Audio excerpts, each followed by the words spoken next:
Welcome, my new friend. Hello, how are you? I'm so excited after I met you at Southeast Plant Show, and you just, when we did our mini interview, you were so lit up about plants. And I remember you looked at me and you were like, I am literally plant addicted, Cass.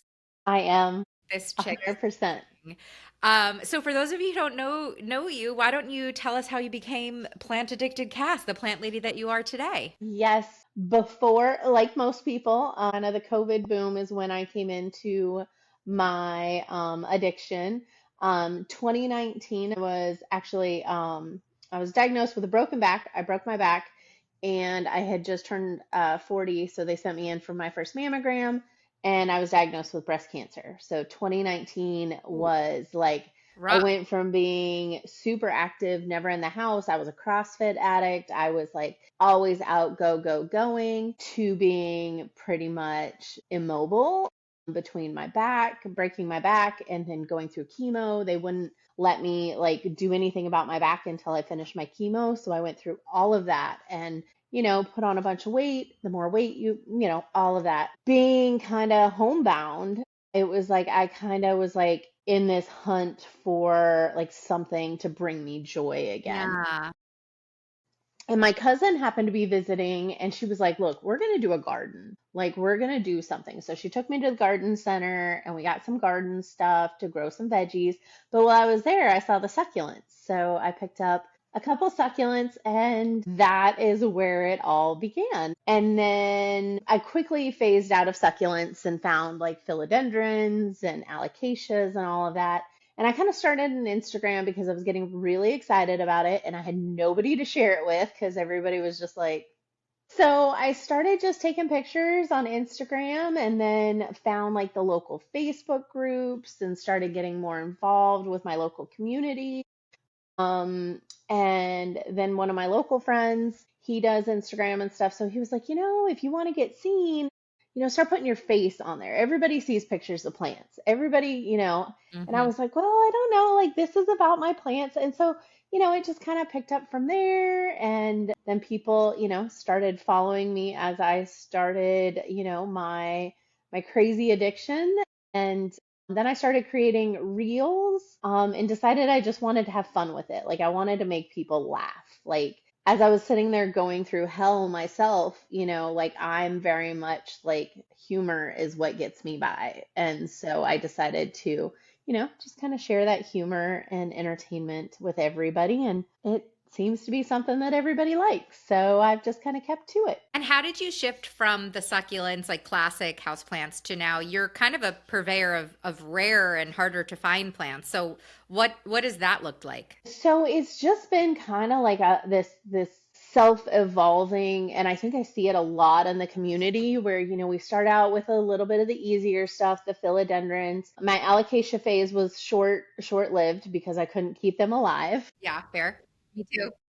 And then one of my local girlfriends had a whole bunch of Hoya, and I was like, like I had gotten a Hoya and like killed it, and I was like, no, Mhm. no, I can't do that. And she's like, no, no, they're really easy. So she broke that down. So then I started like, ooh, I went from philodendron to Hoya, and I I saw an Anthurium warocqueanum, and I was like, oh my God, that's amazing. And so that's kind of where it started. Once you get your eyes like on an anthurium, like in person, I think that's where it really changes. Because even one of my girlfriends, Mackenzie, that shares, she has a greenhouse in my backyard. Like she was heavy philodendron, wasn't into anthurium. And then she comes over and she was like, Oh, okay, I get it. yeah. I get it now. So I think once you get your eyes on them and then you see like just the depth, the difference between each leaf, like it's just I don't know. And the joy those leaves bring me, like I still to this day, like when I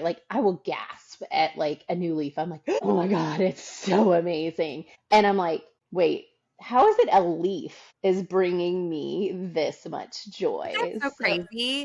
I it's remember bananas. when I was in my first year of Planned Parenthood, I got my first Monstera cutting at a plant swap, and every leaf, it was a juvenile Monstera. So waiting to see every leaf unfurl and see if it was the first fenestrated leaf, it Mhm. was exhilarating. Like there's no other word for it. It's so wild how somatic, I guess, like the experience of growing plants can be. It's so fascinating to me. And it's so funny how so many of us have the same, I mean, your whole story, I'm like, yeah, totally. I did that too. And I've actually like I got into rare and now I've circled back to like pothos. Like I was into that and I've gone all the way around the circle back to the beginner like low maintenance plants. It's so fascinating. So yeah, so you're an anthurium girly now. Yes. So I still like people like will comment like I'm an expert. I am by no means an expert. Like I am every day I'm learning something new and a lot of it's trial and error. Like and a lot of people, like, "Oh, you're so good." I'm like, "Well, look, you don't see the multiple totes of rehabs that I have Right. because I have killed so many and I have thousands, literally thousands of plants." So it's harder to see the ones that are not thriving because the ones that are thriving, outshine. And I'm not, I mean, I will definitely share on Instagram when I have plant fails as well because I don't want anybody to think that it's all Yeah. glitz and glam and perfection. It's not at all. For every amazing, there's a, oh, damn. Can't believe I did that. I can't believe I forgot to water this plant for 6 months. What was I thinking? Well, and I have a lot of people because now that I'm selling and while I'm doing this process, like I'm still mastering like my soil, my substrates. And I will find this like great idea. Like I'll listen to a podcast and I'll hear somebody talk about this amazing substrate. And I'm like, oh my gosh, I'm doing it. And I just dive all in 100% and I'll repot 100 plants or Mm, more. And then it's like a few months later, I'm like, why are you mad? okay. And Well, then I'm like, now I have root rot and 100 plants because it doesn't fit my growing style. And I'm like oopsies. telling people who buy from me, I'm like, hey, if you got a plant from me, you may want to go ahead and repot it. Right. Wow. Wow. So when did the transition into selling plants start for you? So as my collection has grown and it continued to grow, it was like, well, I mean, and I've always kind of dabbled in local plant sales, like I've always went to the swaps and Marketplace. yeah. Well, I haven't done too much on Facebook Marketplace. It's usually the local Facebook group. Hmm. Because that's usually, and especially as I've transitioned to Anthurium, like we're kind of a niche Yes. group. Yes.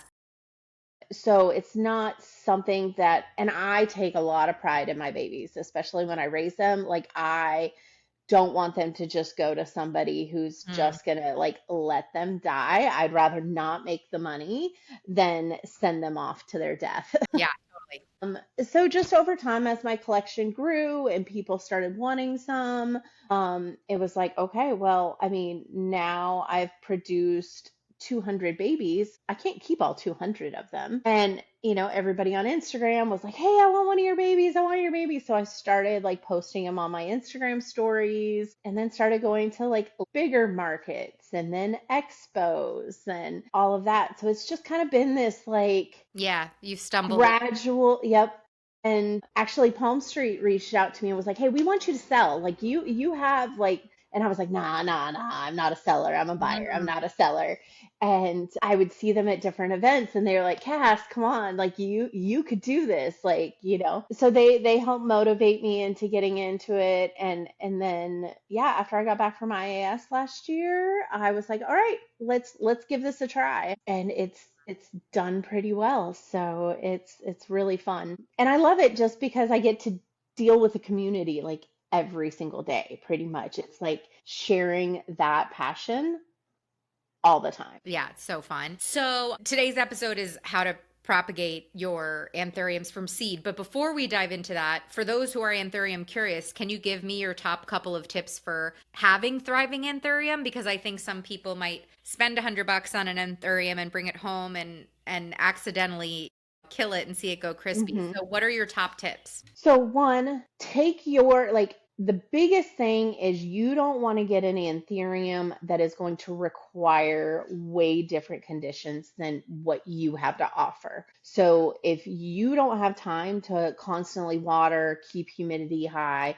all those things that people are afraid of, find a lower maintenance anthurium. Find something that rock's life Okay, in. so what would be the, let's talk about that. So most of us probably need the lower maintenance ones. So what are the best, starter anthuriums? I'm a huge fan of claries, the clarinerviums.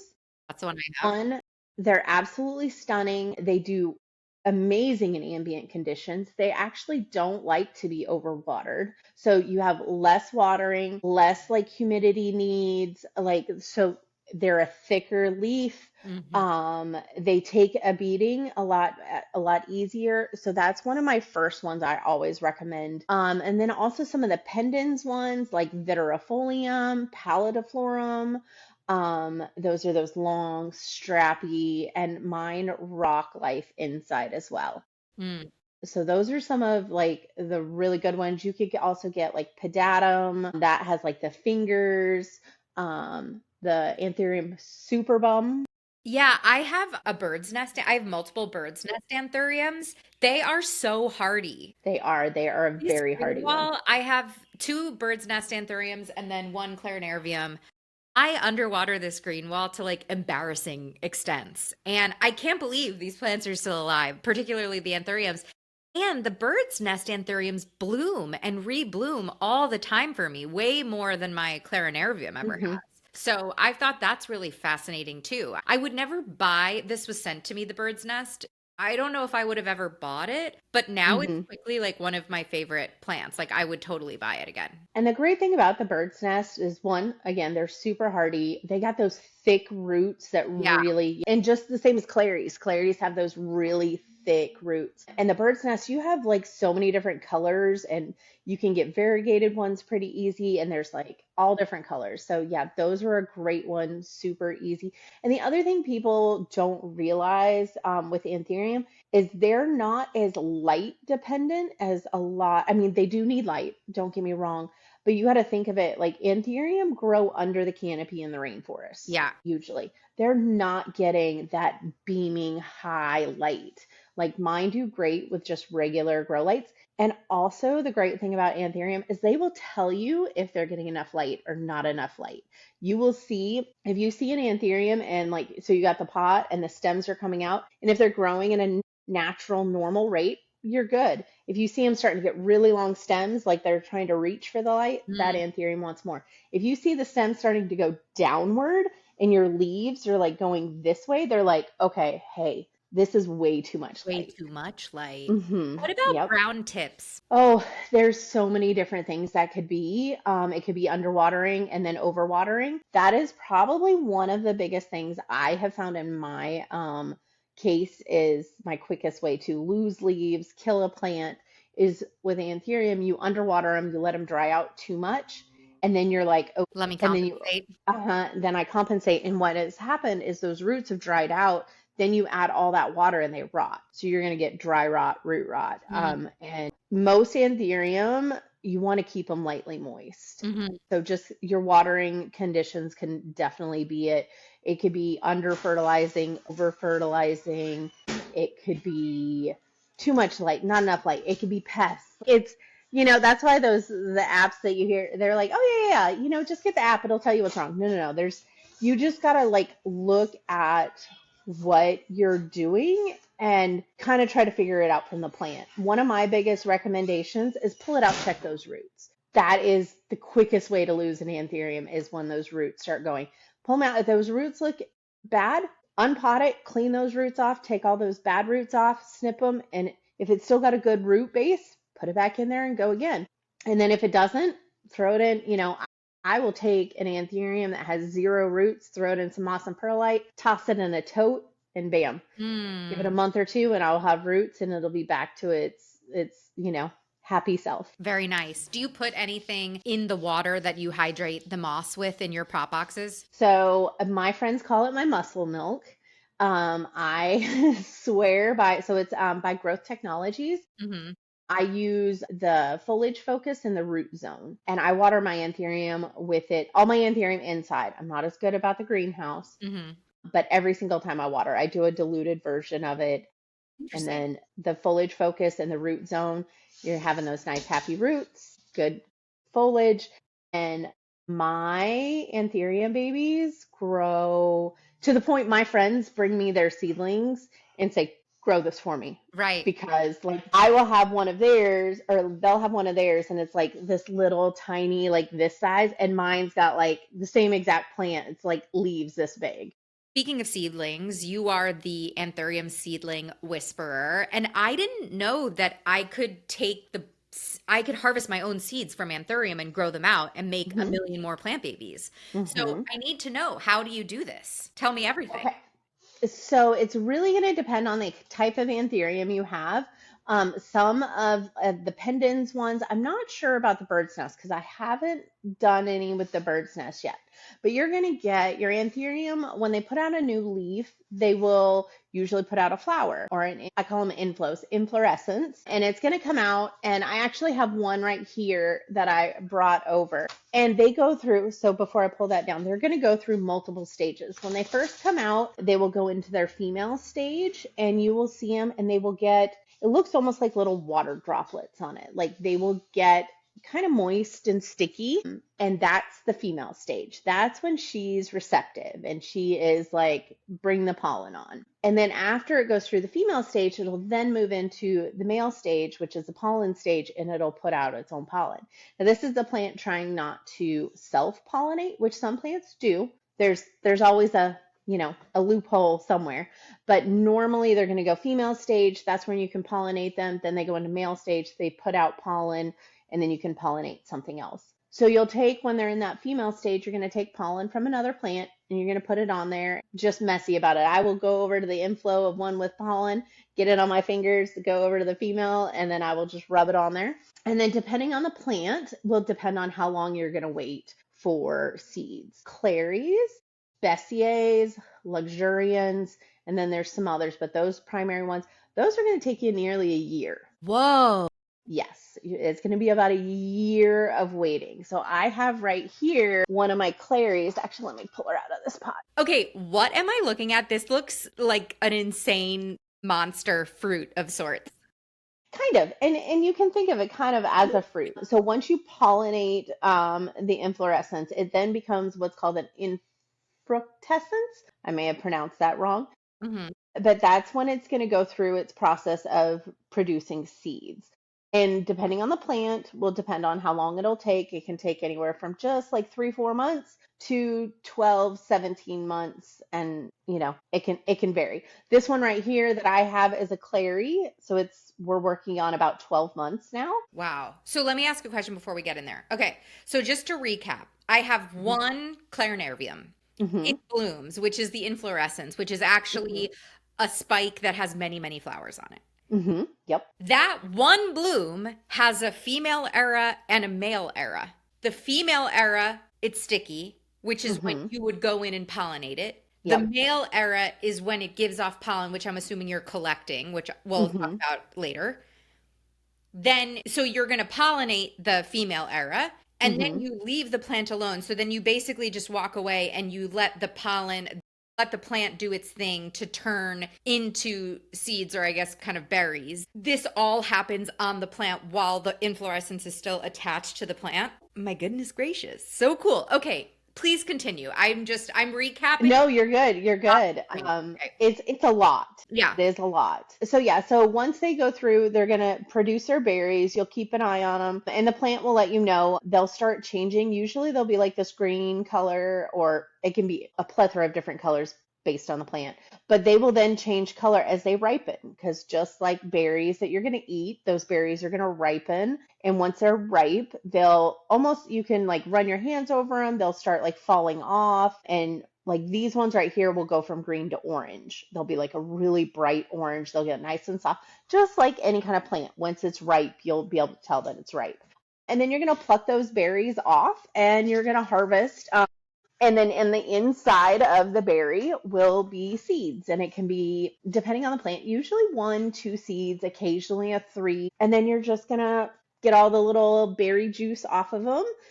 And then you're going to put them in like a little container on either whatever your substrate choice is, whether it's moss, tree fern, peat moss, everybody has their own choice. And then you're just going to put them in there and you're going to have like a bunch of seeds.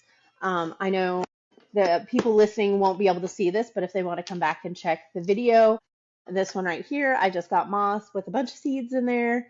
And then I close them up. You have like a Tupperware, plastic Tupperware filled with dampened moss that you Hmm. then put your harvested seed. Do you have to let the seeds dry out or No, you don't want them to dry out at dry? all. So you're And taking the fresh seeds, popping them fresh in seeds. your moist media to help them germinate.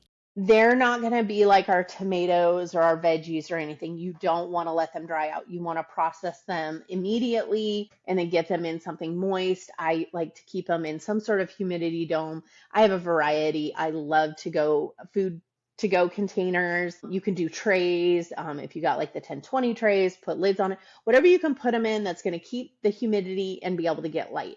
So you're just going to, and there's, like I said, a bazillion different ways, but overall, you want the humidity, you want the light, and then you're just going to close them up, set them back under a grow light for a while, and in a month or so, come back and check on them, and then you're going to have little babies. Wow. And you're showing me another container that you've Hmm. clearly put, and you've put the seeds very close to each other because it's a small little Tupperware container, and I'm seeing Hmm. like 20 to 30 sprouts. So then, Hmm. so it's sprouted. There's one leaf per seed germinating. Are there roots? Yep, there'll be little roots coming down. And then, so this is the stage where once they get this, like usually 1, 2 leafer, I will come in and separate them out and then start potting them up into their own individual. Because you're going to have some seeds that aren't going to germinate, some that will, and then they're going to have little roots in there. This is my first time doing it in moss and perlite because I'm moving more to moss and perlite, which I think for the seedlings is going to be kind of a pain in the butt to get the roots. But the roots will be in there and you just separate them and then you'll pot them up into their own individual little pots and go from there. I just find it easier at this stage just because you don't know how many are going to germinate. Throw them all in there and let them go, then come back and pick out the good ones and And get then them potted up. how do you harden them off from going from this extremely moist Tupperware environment to once you take the one or two leaves out and you're repotting? What size pot are you repotting them into? I pot them into like a little 2 incher, 2 incher? and these little 2 inchers will last for a good few months because this gives them plenty of room. I don't like going smaller than this. You can go smaller than this, but I find when I have went smaller than a 2 inch, I'm having to take that extra time to up pot them sooner. So mine do well. I'll usually pot them down a little low in it so that as they do grow, it's not like they're getting too much substrate. And then as they grow, I'll add more substrate on top Okay, and go got from it. there. And are you putting them in a high humidity environment or the leaves are hardening off after you transplant them? So I have been, like I said, through this roller coaster of learning process. And as I have now become like a grower and a seller, last fall when I moved everything in, I had this ideas of grandeur. I was going to acclimate everything to ambient to make everything because I was like, these can be grown in ambient conditions. That is great unless you have a full time job and you're growing thousands of plants and don't have time to water them all. Hmm. And so I lost a lot of plants because they dried out. So then I kind of went to the 1020 trays, the like you can use, and that works okay. But my like relatively newfound godsend is totes. The plastic totes that you get from Walmart, you get from Amazon, whatever size, depending on where you're at, get a clear tote with a clear lid is my favorite one. Because then I just get these big shelving racks, put grow lights on there, and throw my totes underneath. And my plants love life. You're keeping them at high humidity. They're not drying out super fast. I can just go in there and spray. It's also amazing if you have something with pests because it's keeping it contained to one container instead of them spreading out through everywhere. And then I can just go in there and spray for pests if one of the containers gets the pests and keep them quarantined. It has helped on so many levels. The big things though that I found is if it does have a new emergent and you pull it out of that tote, it can often get mad because we just went from like nearly 100% humidity to lower. So I like to kind of wait if I sell one with a new leaf that comes out of there and make sure it's at least hardened off enough that it can take the change. The tote life, so they stay in pretty high humidity. And then we go from here at least during the summer, well, actually, even in the winter, they'll go to my greenhouse, which is high humidity. But that's because I'm growing in mass quantities, and that's what is ultimate for them. But you can definitely work on acclimating them once you buy them to your conditions. Right, because my thought is if I'm doing this with one clarinarium for fun, right? Like Mhm. because I want to try it, maybe I'm getting 8 berries, so maybe I'm getting 16 seeds, and probably they're not all going to germinate. So, and then I'm going to want to not keep them in tubs because I want to enjoy them and see them in my green wall or see them Mhm. wherever. So, how would you recommend me growing out those seeds as a just home collector? When So is the as time to harden them off, to take them out of? So I would give them, just to give them the best chances, you give them a couple leaves. Get them Okay. to where they have like a decent sized leaf and you can feel that it's got like a little bit thicker texture. It's not that really papery thin one. So you could have them in like a little cloche or a cabinet or anything like that when they're little. Mm. You can also, what I was doing for a long time was the little dessert cups that have the little Yeah, dessert with the cup little lid. tops, yeah. You can have that, and then it's clear, you can still enjoy it. So yeah, but at the smaller sizes, I recommend just a bit more humidity. You could also do humidity trays, like put it on a Yeah. pebble tray and keep water under it. But at this size, I would definitely keep like something over it to help give it the ultimate conditions to get started. Let it get those roots, growing nice and well. They're not going to dry out too fast because once you take this out into ambient conditions, these are going to dry out really fast. So, So also, I guess the strategy there too, like wait till there's 5 leaves and that emergent leaf has hardened off. Take it out of the container. Also knowing that those leaves probably ultimately won't do well, but there's an mhm. established root system which will throw off new leaves, which then will be hardened off because they'll be in your new environment, almost expecting those original leaves to probably wither and Yes. die, but then you'll be growing a more robust plant after. You want to expect, especially as a baby, your first few leaves, you're going to lose those Right. relatively quickly because it's going to outgrow that. The stem's going to get long enough. You're going to put Take substrate it over out. those. So don't even stress about those initial leaves. Like half the time, like I'm putting substrate over them or ripping them off because they're just taking up space. So yeah, don't stress that at all. What are the biggest mistakes you've seen people make when trying this at home? Oh, goodness. Or what are the biggest mistakes you've made? Either one. Well, one is letting them dry out. That was last fall. My biggest killer to my anthuriums was letting them dry out too much and then coming back and being, oh God, they're dry. Let me water them. And then they got root rot.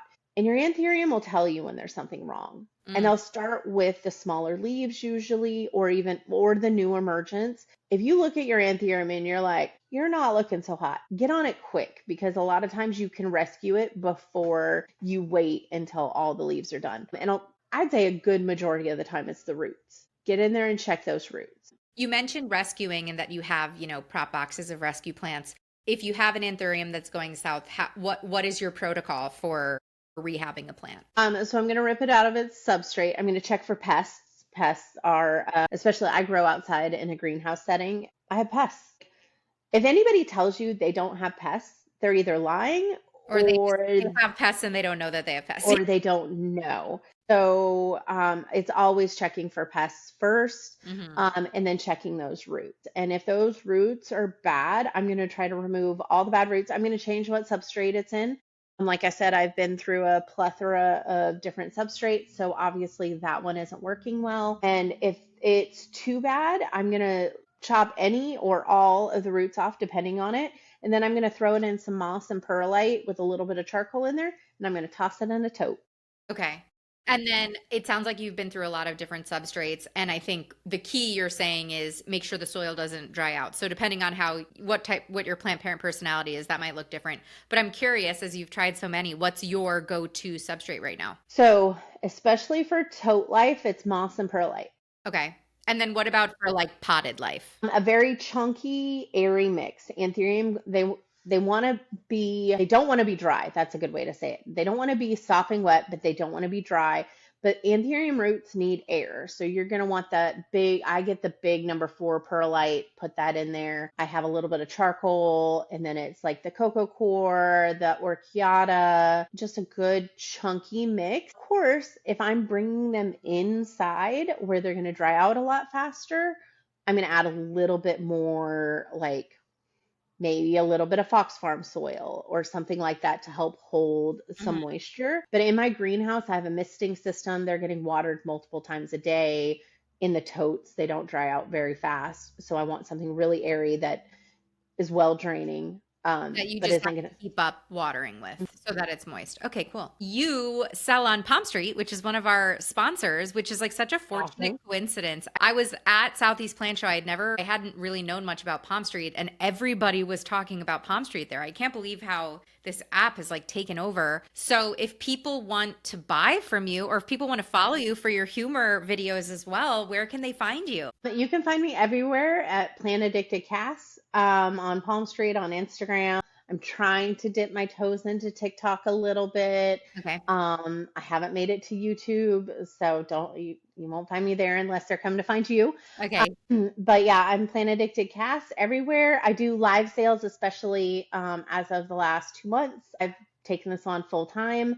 Actually, I think I'm a month and a half into doing this full time. So I'm doing live sales 4 to 5 times a week. You can get sick deals on these live sales. It's Yes. crazy. Yes. And it's kind of addicting, so be careful. I Yeah. do recommend if you have an addictive personality, be very careful because you can get yourself, because there's so many good deals. You're There's like, well, it's only so $5. it's It's only crazy. $20. I know, it's crazy. And if you download it via my link because they're a sponsor, it's growingjoywithmaria.com/Palm Street, you'll get $55 in coupons, which then you can use to go shop with Cass if you're curious Hey, about an anthurium. So yes. this was so fun. I'm so happy to have met you this year. You're such a light, and I'm so Thank excited you. for your new full-time endeavor. And I wish you the best of luck. And we'll have all of your links to everything in the show notes. Awesome.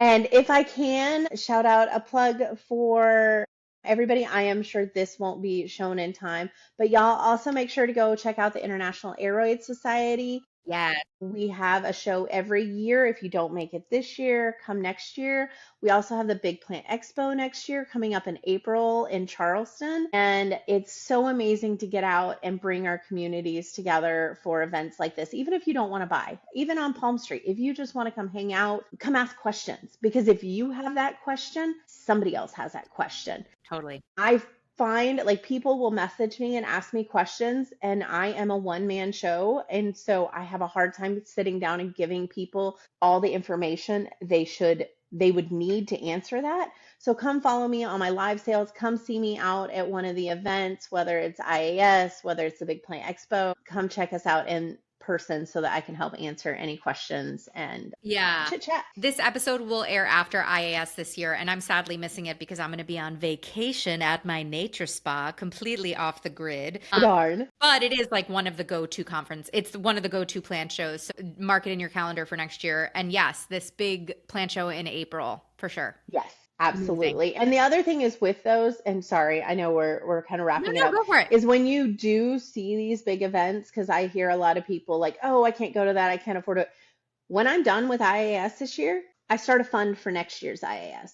So I Totally. start putting a little bit of money aside. I start making my plans. I start finding my friends that I'm going to go get Get an the Airbnb Airbnb. with, that I'm going to drive down with. I'm going to do all of that. It is, you can easily spend a lot of money, but just if you start planning ahead of time, Hmm. it's so worth it because it's literally one of my favorite things in the whole world to do is go to these plant events. And So it's I in love getting Miami. I out, mean, meeting everybody. It's hot and humid though. Make sure you bring your fans if you come to Miami. I know I'm dying. I live there. I live an hour north of there, and I'm just I've been melting all summer. It's been miserable. It's bananas. Well, I can't wait to see you on Palm Street, and I Awesome. Thanks, will talk hun. to you soon, friend. Growing